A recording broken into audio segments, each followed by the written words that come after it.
หอนปลาปลาแข็งแข็งนี้อยู่ประมาณ2 อาทิตย์กว่าแล้วนี่กำลังงามเสียมเลยกระเจี๊ยบพี่น้องเอ้ยแต่ว่าบ่ทันมีเงินมาซื้อแถวนี้ผู้เด็ก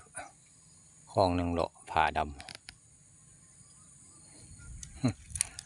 ทุนน้อย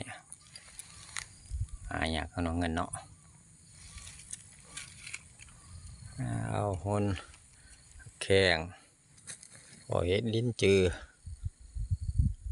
ดอกงามแท้เกิดที่ต้นกระถินห่านพักเป็นยาอยู่บ่เหรอลิ้นจือ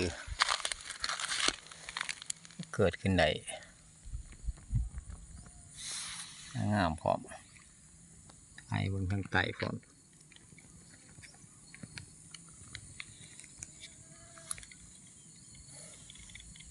ให้ว่าเป็นยายังอะออกกันนี้เด้อพี่น้องเด้อ